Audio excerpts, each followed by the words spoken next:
परशुराम का जन्म रेणुका और महर्षि जमदग्नि के परिवार में हुआ था। निश्चित रूप से वे महान सद्गुणी पुरुष थे। वह एक प्रचंड योद्धा, दिव्य शक्ति का धारक और विष्णु का अवतार था।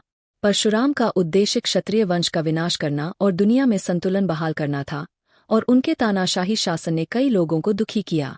उसे अपने लक्ष्य को प्राप्त करने के लिए अधिक शक्ति प्राप्त करनी थी।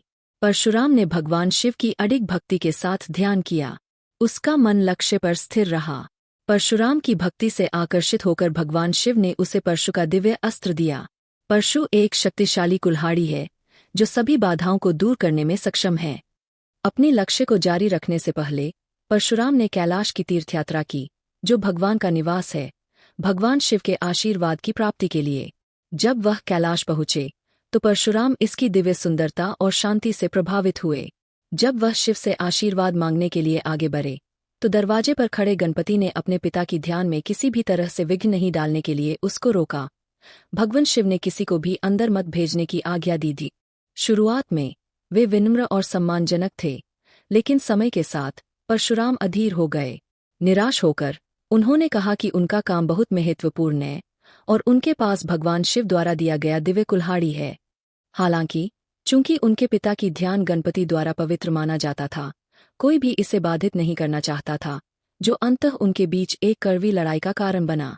परशुराम और गणपति ने लंबे समय तक लड़ाई की और गणपति को पता था कि यह उनके पिता की कुल्हाड़ी है, इसलिए उन्होंने परशु को नहीं रोका। एक अप्रत्याशित घटना हुई। भगवान की कृपा से परशुराम ने गलती से गणपति के एक सींग को काट दिया। इसलिए गणपति एक दंत के नाम से जाने जाने लगे, अर्थात एक सींग वाले। शोरगुल शिव के कानों तक पहुंचा और वह तुरंत मौके पर पहुंचे। जब भगवान शिव और देवी पार्वती वहां पहुंचे तो उन्होंने अराजकता और संघर्ष का दृश्य देखा। गणपति अत्यधिक रक्तरंजित थे। परशुराम ने जो कुछ किया उसकी गंभीरता को समझा। अपनी अचानक क्रोध के प्रभावों को समझते हुए उन्होंने दुख और उदासी में अपना सिर झुका लिया। उन्होंने माफी मांगी। दर्द के बावजूद गणपति ने अपने पिता द्वारा दिए गए दिव्य कुल्हाड़ी के कारण हुए घाव को सहन करना सम्मान समझा। हालांकि भगवान शिव और गणपति ने परशुराम के जीवन के महान उद्देश्य को समझा और उन्हें आशीर्वाद दिया। भगवान की कृपा से सशक्त परशुराम ने क्षत्रिय जाति का विनाश करना शुरू किया। उनकी यात्रा कठिन और युद्धों से भरी थी, लेकिन उनकी दृढ़ता कभी नहीं डिगी।